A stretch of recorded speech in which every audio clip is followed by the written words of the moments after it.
بسم الله الرحمن الرحيم. الحمد لله رب العالمين، والصلاة والسلام على رسوله الكريم ومن تبعهم بإحسان إلى يوم الدين، أما بعد. قال الله تبارك وتعالى: أعوذ بالله من الشيطان الرجيم، بسم الله الرحمن الرحيم. فلا وربك لا يؤمنون حتى يحكموك فيما شجر بينهم ثم لا يجدوا في أنفسهم حرجا مما قضيت ويسلموا تسليما. محترم مصلیان کرام،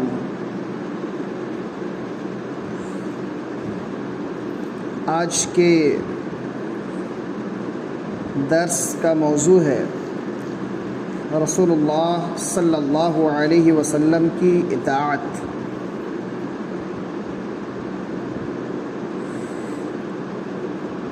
یقیناً اللہ رب العالمین کا ہم پر یہ بہت بڑا احسان ہے کہ اس نے ہمیں مذہب اسلام میں پیدا کیا.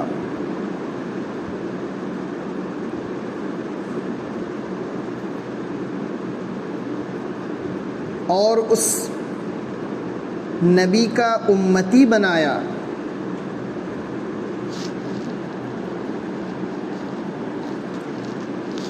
جنہیں تمام انبیاء کرام علیہم الصلاۃ والسلام میں سب سے اعلیٰ مقام عطا کیا گیا.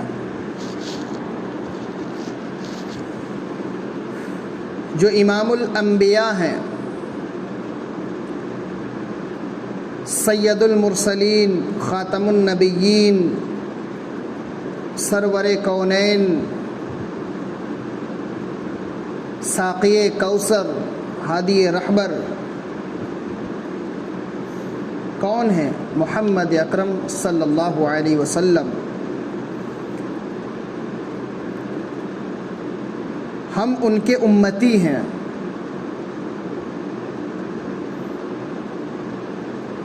ان کی اطاعت، ان کی فرما برداری، ان کی اتباع ہمارے لیے واجب اور ضروری قرار دیا ہے، کیونکہ ان کی اطاعت ہی میں ہمارے لیے نجات ہے. اگر ہم نے اللہ کے نبی صلی اللہ علیہ وسلم کی باتوں کو چھوڑ کر کسی اور کی باتوں کو اپنایا تو یقیناً کل قیامت کے دن ہمیں رسوائی کا سامنا کرنا پڑے گا.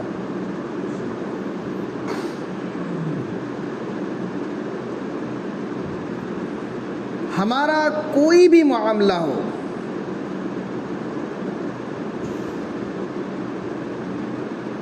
ان معاملوں میں ہمیں حکم اگر کسی کو بنانا ہے تو اللہ کے نبی صلی اللہ علیہ وسلم کو بنانا ہے. شریعت کے معاملے میں ہم کتاب و سنت کو چھوڑ کر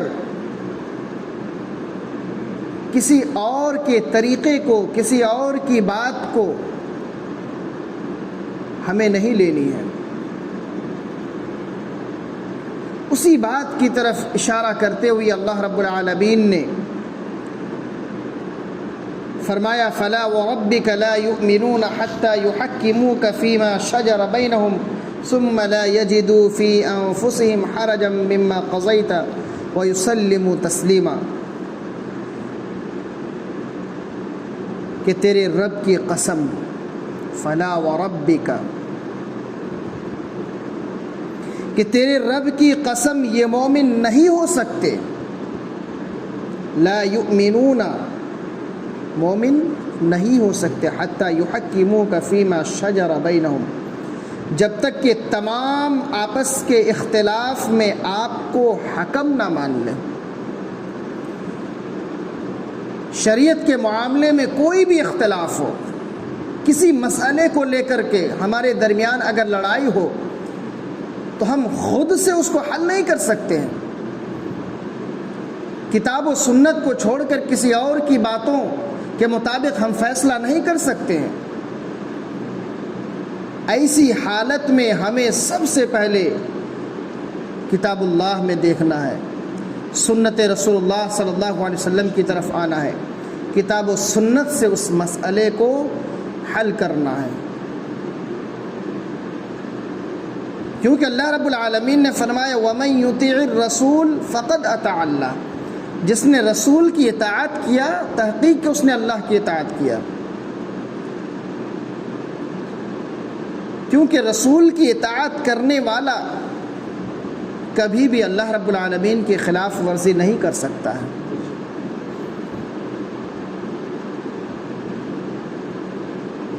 اس لیے رسول کی اطاعت ہمارے لیے واجب اور ضروری ہے۔ پھر جو فیصلے آپ ان میں کر دیں ان سے اپنے دل میں کسی طرح کی تنگی اور ناخوشی نہ پائیں اور فرما برداری کے ساتھ قبول کر لیں۔ اگر کسی مسئلے کو لے کر ہمارے درمیان اختلاف ہو اور اس مسئلے کا حل کتاب و سنت میں موجود ہو، اگر ہم نے قرآن اور حدیث کے مطابق اس مسئلے کو حل کیا لیکن سامنے والا اگر یہ سوچ رہا ہو کہ یہ ہمارے مسلک کے خلاف ہے، یہ ہمارے سمجھ میں نہیں آ رہی ہے یہ بات، اور کتاب و سنت کی بات کو چھوڑ دے تو اللہ کی قسم وہ شخص گمراہ ہے۔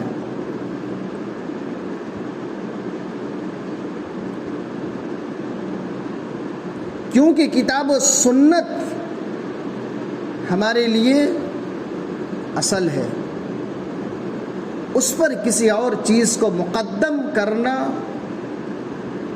یہ شریعت کے خلاف ہے۔ کیونکہ شریعت نازل کرنے والا کون ہے؟ اللہ رب العالمین۔ شریعت کو کس پر نازل کیا گیا؟ محمد اکرم صلی اللہ علیہ وسلم پر۔ تو نازل کرنے والا اللہ رب العالمین ہے، یعنی کہ شریعت کے معاملے میں خود اللہ کے نبی صلی اللہ علیہ وسلم بھی کوئی بات نہیں کہتے ہیں، تو ہم کون ہیں؟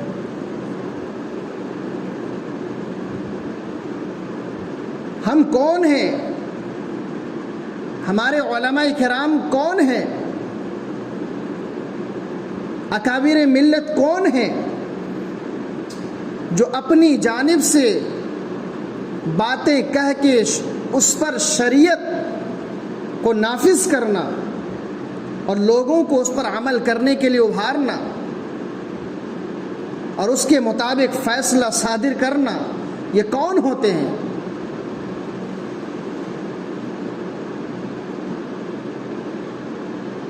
دنیا میں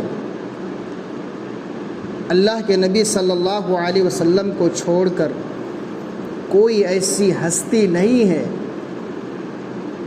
کہ جن کی بات کتاب و سنت کے خلاف ہو تو ان کی بات لی جائے، کبھی نہیں۔ کیونکہ ایسی صورت میں اگر ہم کسی اور کی باتوں کو مان لیں گے جو بات کتاب و سنت کے خلاف ہے تو اسی کو تقلید کہتے ہیں، بغیر دلیل کے کسی کی بات کو مان لینا۔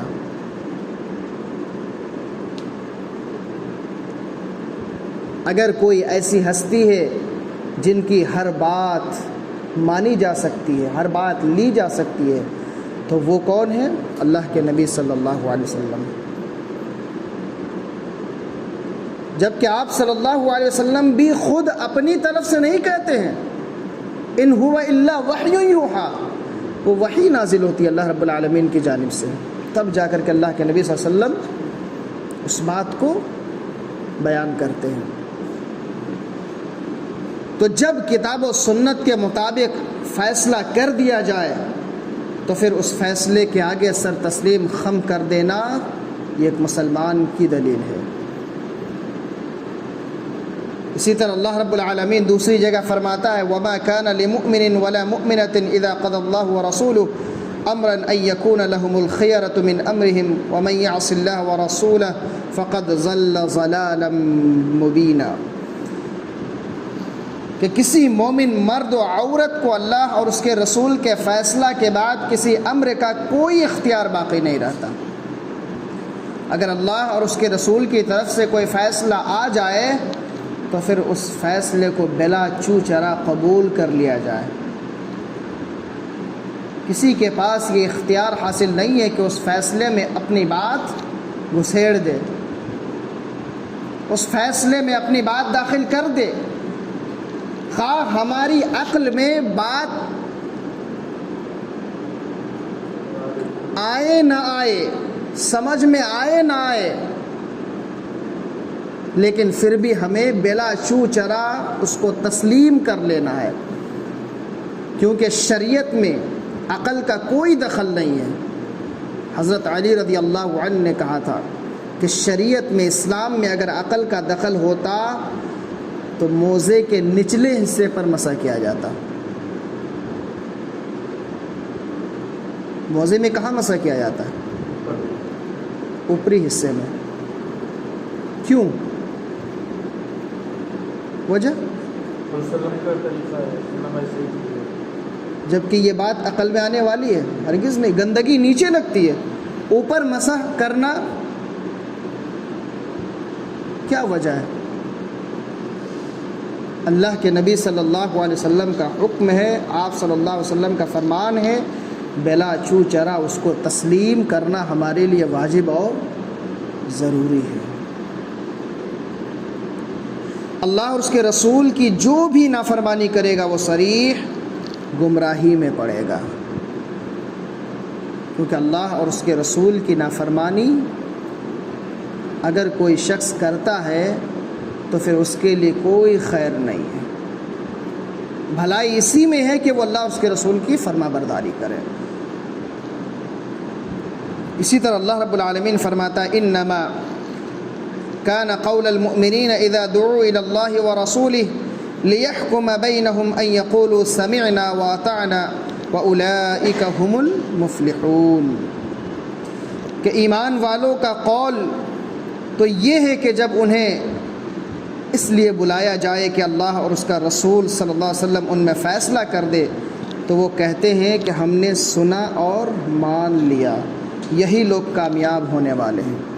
جب اللہ اور اس کے رسول صلی اللہ علیہ وسلم کا فیصلہ آ جائے تو اس فیصلے سے مکرنا یہ بہت بڑی گمراہی ہے، بہت بڑی گمراہی ہے۔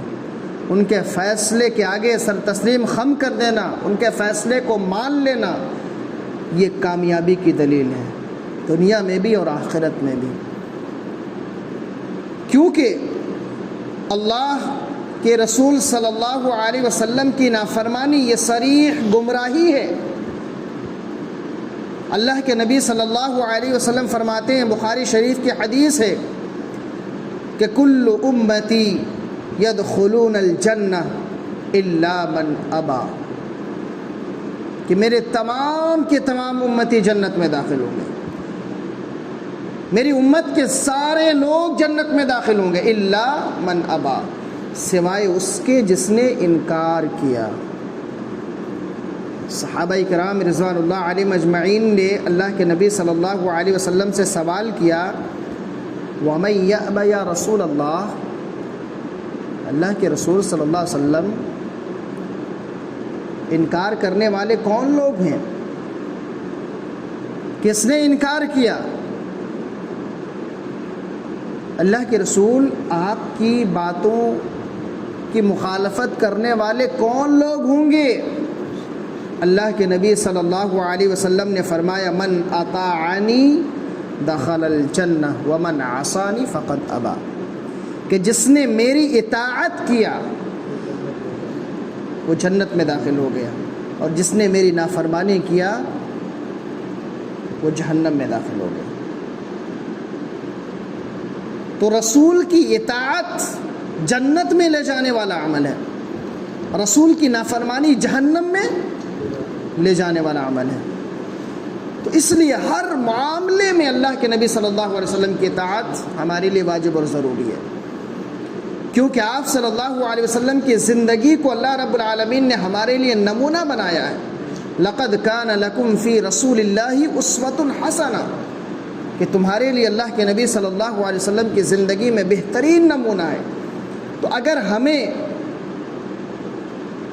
جہنم سے نجات پانا ہے، جنت میں داخل ہونا ہے، تو اس کے لیے اللہ کے نبی صلی اللہ علیہ وسلم کی زندگی کو نمونہ اور آئیڈیل بنانا ہوگا۔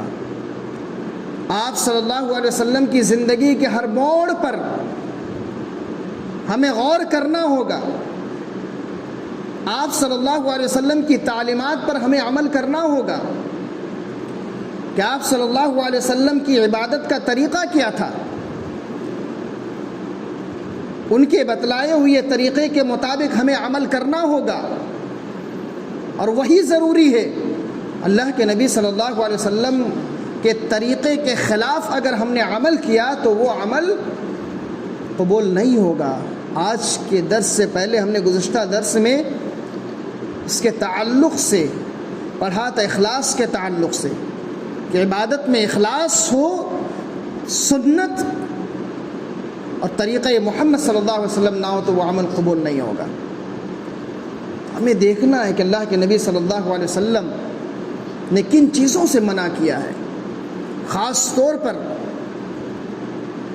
لباس پوشاک کے تعلق سے، کھانے پینے کے تعلق سے، استعمال میں لانے والی تمام چیزوں کے تعلق سے ہمیں سب سے پہلے یہ معلوم کرنا ہوگا کہ ان تمام چیزوں میں کس چیز کے تعلق سے حرمت کی دلیل موجود ہے،